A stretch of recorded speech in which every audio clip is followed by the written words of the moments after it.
Life horoscope spiritual நேயர்கள் அனைவருக்கும் வணக்கம். நாம் தமிழ் புத்தாண்டு ராசி பலன்கள் பார்க்க போகிறோம். அந்த வகையில் விஸ்வாவசு வருடத்திலிருந்து பிராபவ வருடத்திற்குள்ளாக உள்ள நுழைஞ்சிருக்கிறோம். இப்போ தமிழ் வருட பிறப்பு அப்படின்னு சொன்னாலே இதை எப்படி தீர்மானிக்கிறாங்க அப்படின்னு பார்த்தீங்கன்னா, சூரியன் பயணிக்கக்கூடிய அந்த திசையை வச்சு தான் ஒவ்வொரு மாதமும் நாம் கணக்கிடுறோம். அந்த வகையில் சித்திரை மாதம் அப்படிங்கிறத நாம் தமிழ் வருட பிறப்பாக கொண்டாடி கொண்டே வருகிறோம்.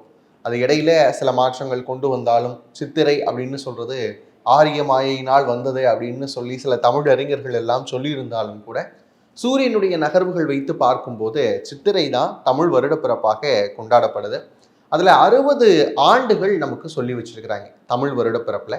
இந்த 60 ஆண்டுகள் என்ன அப்படின்னு பாக்குறப்ப ஒவ்வொரு ஆண்டிற்கும் ஒவ்வொரு வடமொழி பெயர்கள் இருக்கு. எல்லாரும் என்ன கேட்குறாங்க அப்படின்னா, தமிழ் வருட பிறப்புன்னு சொல்றீங்களே, ஆனா வடமொழி பெயர் அதாவது சான்ஸ்கிரிட் வெர்ஷன்ல இருக்கே அப்படின்னு சொல்லி நிறைய நபர்கள் கேள்வி கேட்கவும் செய்வாங்க. எல்லாருக்குமே நமக்கு என்ன இருந்திருக்கு அப்படின்னு பார்த்தீங்கன்னா, தமிழ் பெயர்களும் இருந்திருக்கு. இப்போ இந்த பராபவ வருடம் அப்படின்னு சொல்றதுக்கு தமிழ் பெயர் என்ன அப்படின்னு பார்த்தீங்கன்னா, அருத்தோற்றம் அப்படிங்கிற பெயர். பொதுவாகவே அருள் அப்படின்னு சொன்னாலே நமக்கு எல்லாருக்குமே தேவைப்படக்கூடிய விஷயம். வள்ளுவர் கூட ரொம்ப அழகா சொல்லுவாரு, பொருளில்லார்க்கு இவ்வுலகம் இல்லை, அருள் இல்லாருக்கு அவ்வுலகம் இல்லை அப்படின்னு சொல்லுவாங்க. இப்ப வள்ளுவர் சொல்லி வச்சிருக்கக்கூடிய குறள்ல இருந்து எடுத்து பார்த்தாலுமே அருள் அப்படின்னு சொல்லக்கூடிய பிளெஸ்ஸிங்ஸ் அப்படிங்கிறது எல்லாருக்குமே தேவைப்படும்.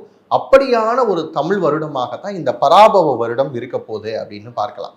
இந்த அருட்தோற்றம் எதுக்கெல்லாம் அருள் அப்படின்னு பார்க்குறப்ப முக்கியமா விவசாயத்திற்கான அருள் அப்படின்னு எடுத்துக்கலாம். ஏன் அப்படின்னா இந்த பராபவ வருடம் விவசாயத்திற்கு செழிப்பான வருடமாக கொண்டாடப்படுது. முக்கியமா பார்த்தீங்க அப்படின்னா மழையினுடைய சுழற்சி ரொம்ப நல்லா இருக்கும் அப்படிங்கிறதுனால ரெயின்ஃபால் நிறைய இருக்கும் அப்படிங்கிறது எதிர்பார்க்கப்படுது. அதனால பார்த்தீங்கன்னா அக்ரிகல்ச்சர் அடுத்த லெவலுக்கு போகும் அப்படிங்கிறத நம்பி இருந்தாங்க. கால்நடைகளுடைய பராமரிப்பில் மட்டும் கொஞ்சமா கவனம் தேவை அப்படிங்கிறத நம்முடைய பழம் பாடல்கள் வெண்பாக்கள் எல்லாமே சொல்லி வைக்கப்பட்டிருக்கு. அப்படிப்பட்ட ஒரு இனிமையான வருடம் தான் இந்த பராபவ வருடம். இதுல நிறைய விஷயங்கள்ல நம்ம எப்படி எடுத்துக்கணும் அப்படின்னா, இந்த பராபவ வருடத்தினுடைய குணத்தை அறிஞ்சுக்கிறதுக்கு இப்போ ஒரு ராஜசபை இருக்குன்னு வச்சுக்கோங்க. ஒரு அரண்மனை, அந்த ராஜசபை இருக்கு அப்படின்னா அதுல ஒரு ராஜா இருப்பார்ல. இந்த வருடத்தினுடைய ராஜா யார் தெரியுமாங்க? குரு பகவான், மன்னவன், பொன்னவன், பிரகஸ்பதி அப்படின்னு சொல்லக்கூடிய குரு ராஜபீடத்துல இருக்கிறார். அப்ப எப்படியான ஒரு வருடமாக இது இருக்கும் அப்படிங்கறத நீங்க பாத்துக்கோங்க. சரி, ராஜா அவர் இருக்கிறார் அப்படின்னா ஒரு அமைச்சர் இருக்கணும்ல. ராஜாக்கு அப்பப்ப இதெல்லாம் செய்யுங்க அப்படின்னு சொல்றதுக்கு ஒரு அமைச்சர் இருப்பாங்க இல்லையா? அப்படிப்பட்ட அமைச்சர் இந்த தடவை யார் வருதா அப்படின்னு பாத்தீங்கன்னா, மனோகாரகன்னு சொல்லக்கூடிய சந்திரன் வரார். அப்ப என்ன பண்ணுவாரு? அவரே மேகாதிபதியாகவும் வரார். மேக அதிபதி, அப்ப மழை பொழிவையும் கொடுப்பார். அதே நேரத்துல பாத்தீங்க அப்படின்னா மக்கள் கிட்ட இருக்கக்கூடிய மனநிலை மாற்றங்களையும் கொடுப்பார் அப்படிங்கிறத பார்த்துக்கணும். அடுத்து சேனாதிபதி அப்படின்னு எடுத்துக்கிட்டீங்கன்னா சூரியன், நிர்வாகத்திற்காக சூரியனும் வராரு.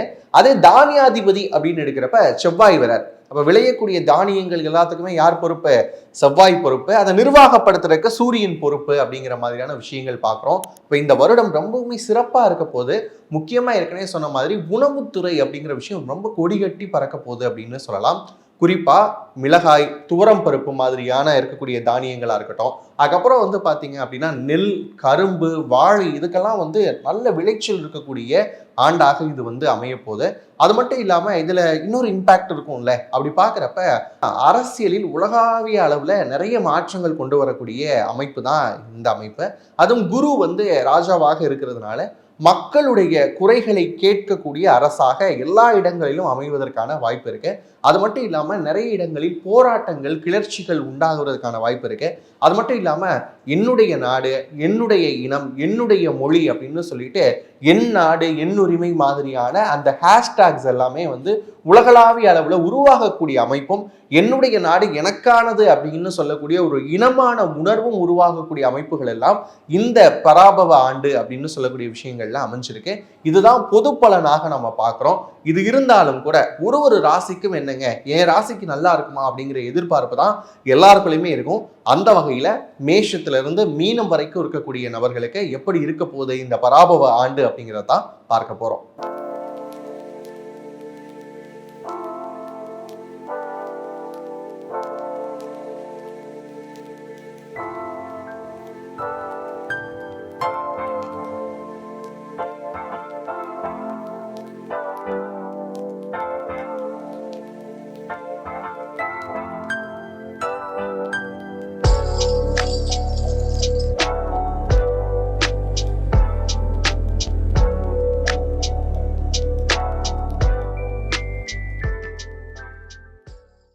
குணக்குன்றான கும்பராசி நேர்கள். குணக்குன்று அப்படின்னா என்ன அர்த்தம்னா, ஒரு இடத்துல கொள்கை அப்படிங்கிறது இதான் முடிவு பண்ணிட்டீங்க அப்படின்னா அதுலேருந்து மாறவே மாட்டீங்க. யார் என்ன சொன்னாலும் சரி, படைச்ச ஆண்டவனே வந்து சொன்னாலும் சரி, இதுதான் என்னுடைய வழி, இதில் தான் நான் பயணிப்பேன் அப்படின்னு சொல்லக்கூடிய நபர்கள் நீங்கள்.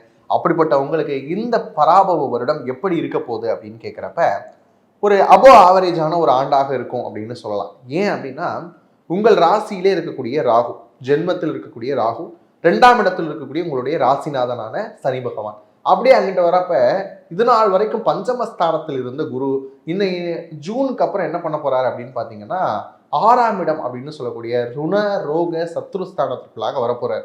அப்போ நோய், கடன், வம்பு, வழக்கு இதுல மட்டும் கொஞ்சம் கேர்ஃபுல்லா இருக்கணும்.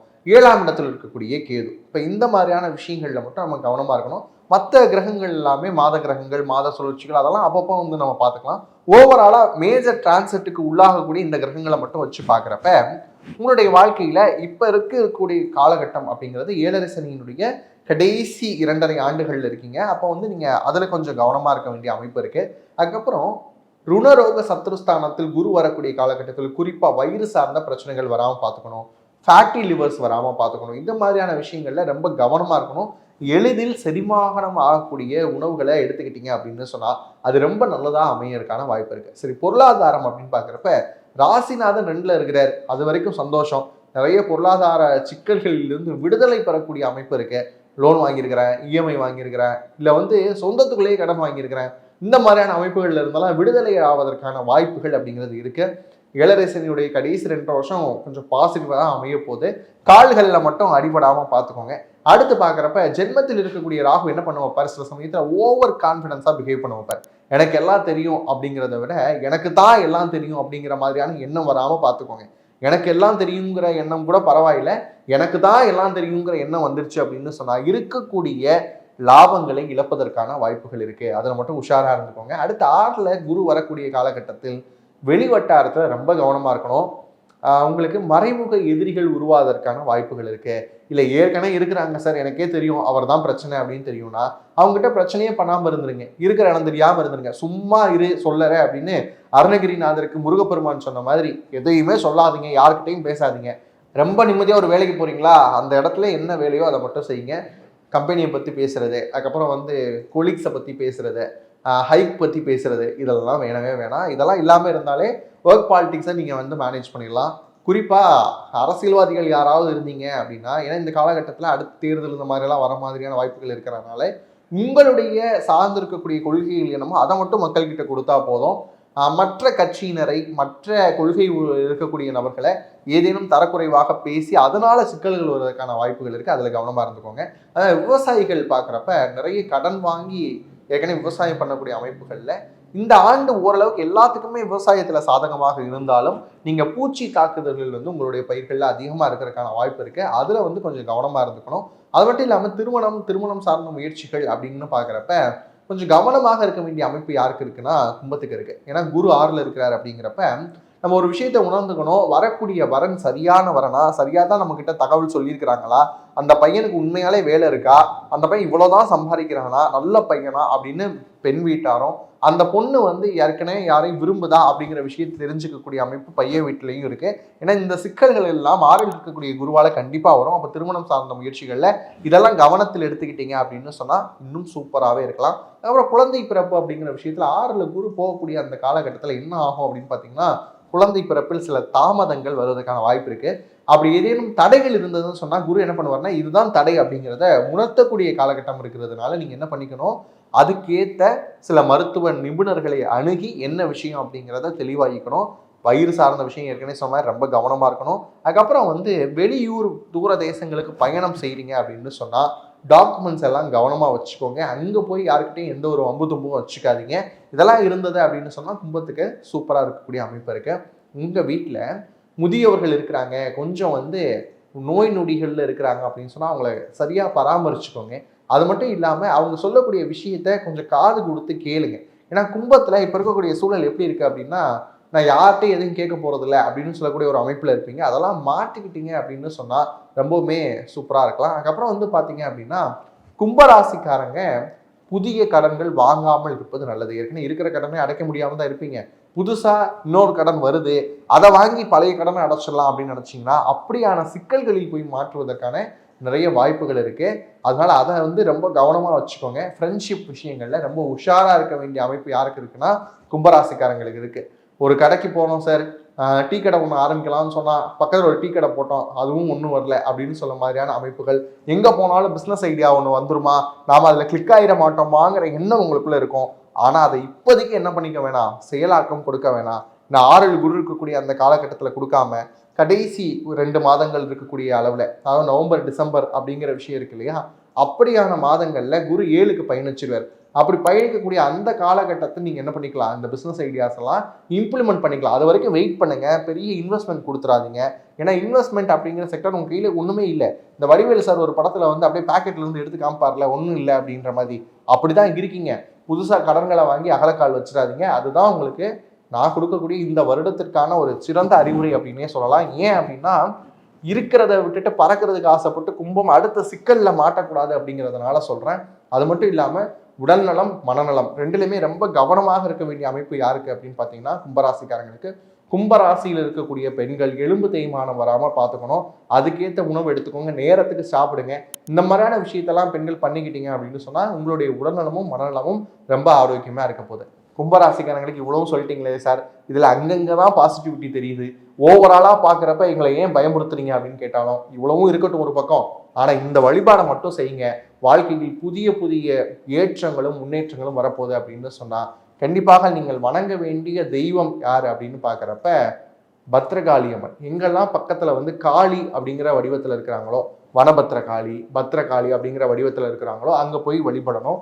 பாரதி சொல்ற மாதிரி யாதுமாகி நின்றாய் காளி எங்கும் நீ நிறைந்தாய் தீது நன்மை எல்லாம் உன் தெய்வ இல்லை என்றோ அப்படின்னு சொல்லிட்டு முழுமையாக காளியை சரணாகதி அடைஞ்சிட்டீங்க அப்படின்னு சொன்னா கண்டிப்பாக வரக்கூடிய துன்பங்களில் இருந்தெல்லாம் விடுதலை பெற போறீர்கள். வாழ்த்துக்கள்.